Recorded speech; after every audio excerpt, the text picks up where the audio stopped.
నేను ఎంతో శ్రమ పడుతున్నాను, మరి నాకు ఇవ్వవలసిన సింహాసనాన్ని నాకివ్వకుండా నీ భూమి మీద నీ పిల్లలకి ఇస్తానంటున్నావు, కాబట్టి నేను ఏవైనా సరే వాళ్ళ పాపాన్ని చేయించి పాతాళలోకానికి తీసుకెళ్ళిపోతానని దేవుడి మీద తిరుగుబడతానని చేసింది లూసిఫర్, అదే సాతాను. కాబట్టి సాతాను తన దూతలతో ఈ రోజు దేవుని పిల్లలను దేవుని కానియకుండా చేస్తూ అనేకమైన వారి నరకానికి తీసుకెళ్ళిపోతుంది సాతాను. ఎందుకు అని అంటే దేవుని పిల్లలు దాని గురించి తెలుసుకోకపోవడమే మనకు చేసిన పొరపాటు. దేవుని గురించి ఎంతైతే మనము తెలుసుకున్నామో సాతాను గురించి కూడా అంతైతే మనం తెలుసుకోవాలి. తెలుసుకోకపోతే దేవుని పిల్లలు భూమి మీద బ్రతకడం చాలా కష్టం.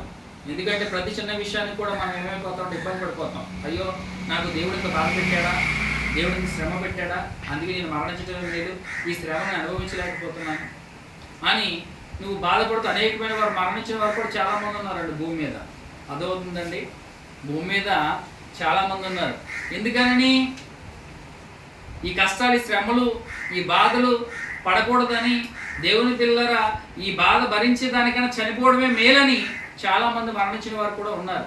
కానీ శ్రమ అనకాల ఏముంది? మేలుంది. దేవునామా స్తోత్రం చెప్పండి. శ్రమ అనకాల ఏముంది? మేలుంది. ఈ శ్రమ అనకాల దేవునికి ఏమి ఇవ్వబోతున్నాడు? జీవి కిరీటాన్ని ఇవ్వబోతున్నాడు. ఏమబోతున్నాడండి? జీవి కిరీటము ఇవ్వబోతున్నాడు. అంటే పరలోక రాజ్యాన్ని, సింహాసనాన్ని దేవునికి ఇవ్వబోతున్నాడు.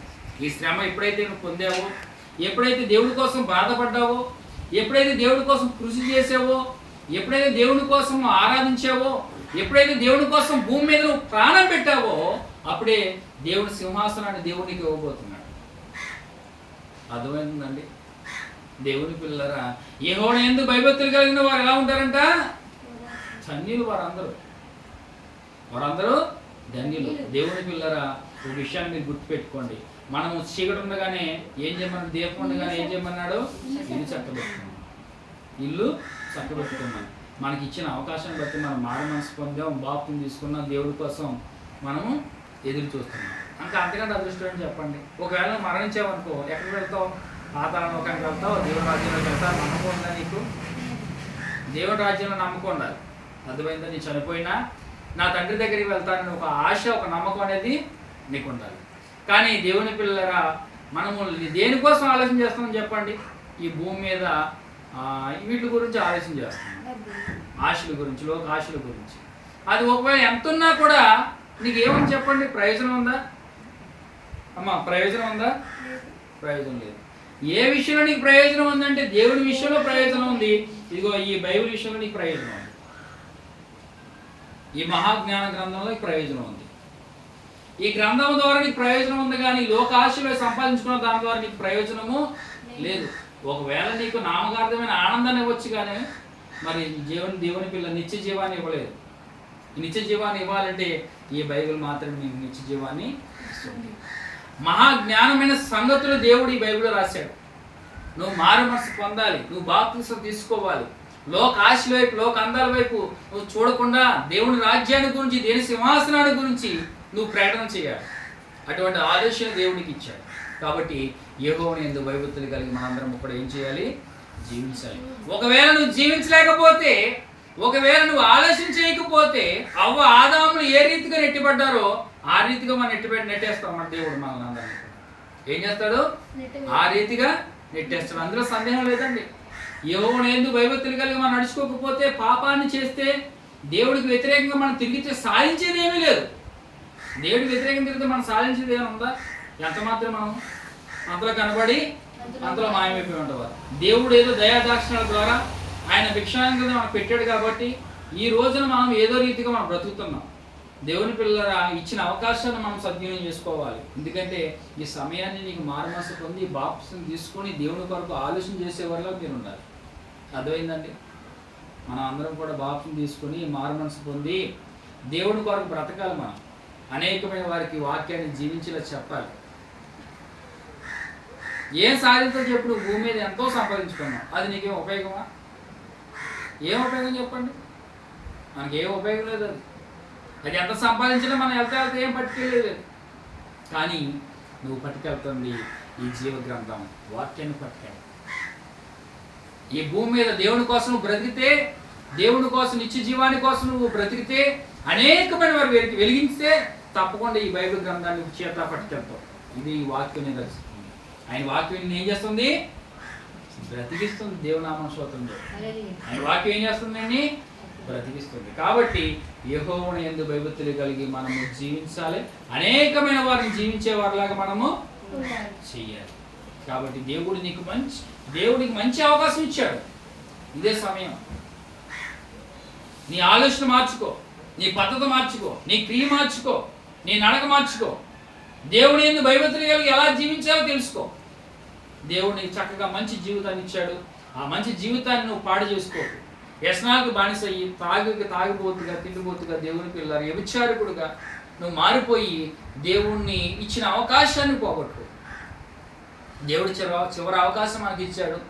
ఆ అవకాశాన్ని మనం ఏం చేయమన్నాడు? సద్వినియోగం చేసుకోవాలి. దేవుని కోసం ఒకవేళ బ్రతికి అనేకమైన వారు బ్రతికించేవారిలాగా మీరు ఉండాలి. అపోస్తలుడైన పౌలు దేవుని పిల్ల సౌలుగా ఉన్నప్పుడు క్రీస్తుని వాక్యం చెప్పిన వారిని అనేకమైన వారు చంపేసేవాడండి. యేసుక్రీస్తు ప్రభు అన్న యేసుక్రీస్తు వాక్యం చెప్పినా ఆయన పడేది కాదు. క్రీస్తు గురించి వాక్యం చెబుతూ ఉంటే దేవుని చిన్న పిల్లలను కూడా లెక్క చేయకుండా చంపేసేవాడు. దేవుని పిల్లలరా, అంతటి కఠినమైన వారిని దేవుడు మార్చి దేవుని పిల్లలరా మరి ఈరోజు ఒక మంచి సువార్తకుడిగా ఉండి నలుదిక్కులకి వెళ్ళి దేవుని యొక్క వాక్యాన్ని ప్రకటించాడు పౌలు గారు. అపోస్తలుడైన పౌలు దేవుని పిల్ల ఆయన ప్రసంగం చేస్తూ ఉంటే మనుషులు జనాలు అలాగే ఉండేవారు అంటాడు. వాక్యాన్ని వినాలని, ఇంకా ప్రయాసంతో వినాలని, వాక్యం వినాలని ఆలోచన చేసేవారు ప్రజలు. ఆ మొదటి శతాబ్దంలో దేవుని వాక్యాన్ని వినటానికి అలాగే ఆలోచన చేసేవారు. అబ్బాయి వింటూ ఉంటే ఇంకా వినాలనుకునేవారు. పౌలుగా చెప్తూ అంత కఠినమైన క్రైస్తవుడు అనుకుని దేవుని పిల్లరా క్రైస్తవుడిగా ఎంచబడాలని, ఎంచబడకోకూడదని, క్రైస్తవులందరినీ కూడా చంపేయాలని ఒక ఆలోచన చేస్తున్న పౌలు గారు దేవుని పిల్లరా యేసుక్రీస్తు ప్రభువు గురించి సువార్త ప్రకటిస్తూ ఉంటే బైబిల్ చదువుతుంటే మీకు అర్థమవుతుంది. ఈ భూమి మీద ఉన్న అంతటా కూడా ఆయన ఏం చేశాడో తెలుసా? పెంటతో కూల్చాడు. ఏం చేశాడండి? పెంటతో కూల్చాడు. దేవుని పిల్లలు నా మట్టుకు అయితే బ్రతికుడే క్రీస్తు, చావైతే లాభం. నేను బ్రతికితే దేవుని కొరకు బ్రతుకుతాను, చనిపోతే నేను ఎక్కడికి వెళ్ళిపోతాను? పరదేశకు వెళ్ళిపోతాను. మరి నాకు అంతకంటే సంతోషం చెప్పండి, ఆనందం ఏముంది చెప్పండి? ఇంకంతకంటే ఆనందం లేదు కదా. నేను బ్రతికితే దేవుడి కోసం బ్రతుకుతాను, చనిపోతే దేవుడి కోసం చనిపోతాను. ఒకవేళ నేను చనిపోయాను అనుకోండి, నేను శ్వాసలో యాక్టర్కి వెళ్ళిపోతాను, వితిన్ సెకండ్లో దేవుని పరదేశంలోకి వెళ్ళిపోతాను. నాకు అంతకంటే ఆనందం సంతోషం లేదు. వాక్యం చెబుతూ ఉంటే పౌలు గారు అనేకమైన వారు బాప్తిసం తీసుకున్నారండి. అనేకమైన వారు మారుమనసు పొందారు. ఎంత కఠిన హృదయాన్ని మార్చాడు దేవుడు చెప్పండి. మరి నువ్వు కూడా మార్చాలి. అనేకమైన వారు తిప్పాలి.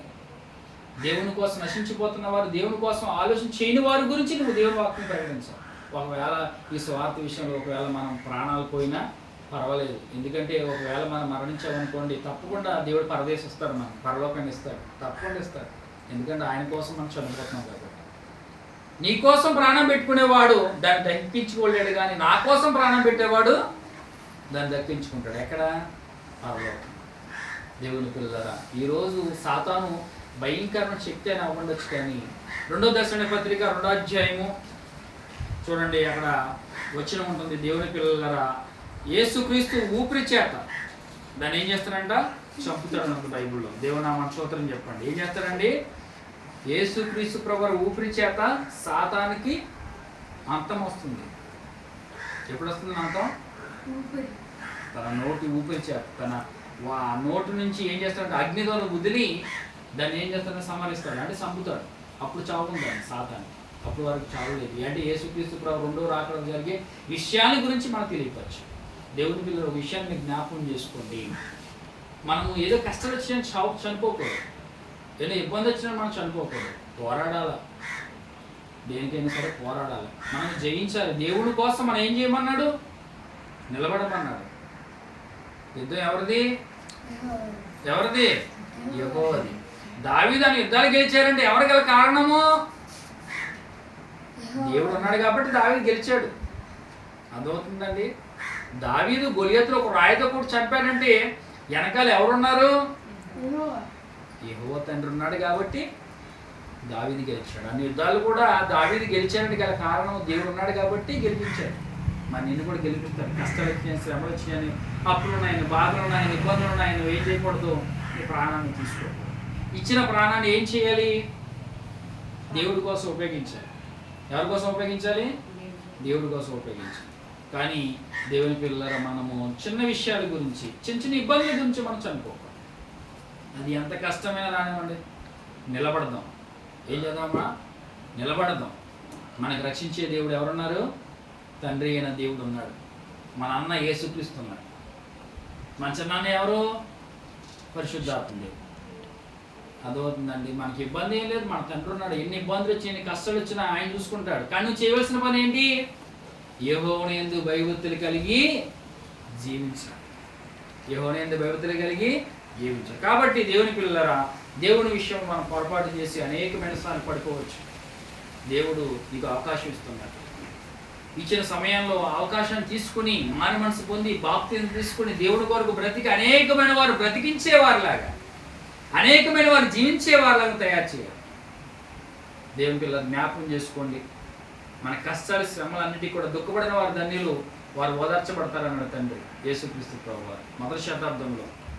దేవుని పిల్లరా, ఈ దుఃఖం, ఈ కష్టం, ఈ శ్రమ ఎట్టకాలము ఉండవు. దేవుడు మనకి సమయాన్ని ఇచ్చాడు. ప్రార్థన చేసుకున్నాం. కళ్ళు మూసుకోండి. పరిశుద్ధుడా, ప్రేమించిన మా ప్రియపరలో తండ్రి, నీ ఘనమైన శ్రేష్టమైన నామానికి స్తుతులు స్తోత్రాలు చెల్లిస్తున్నాం.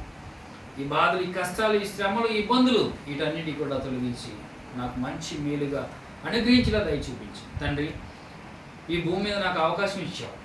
ఈ అవకాశాన్ని సద్వినియోగం చేసుకుని మారు మనసు పొంది బాప్తిసం తీసుకుని అనేకమైన వారిని నేను రక్షించేవారిలాగా, కాపాడేవాళ్ళలాగా నేను వాళ్ళందరినీ కూడా మంచి వాక్యాల ద్వారా తెలియపరిచి, వాక్యము ద్వారా తెలియపరిచి నీ వైపు తిప్పేవారిలాగా, అనేకమైన వారిని బ్రతికించేవారిలాగా దేవుని వాక్యం చెప్పి నేను ఒక ఆలోచన వాడిగా వాడుకోమని సహాయం చేయమని యేసుక్రీస్తు నా ప్రార్థన సమర్పించున్నాం పర్వతండి. ఆమేన్. అందరికీ వందనాలండి.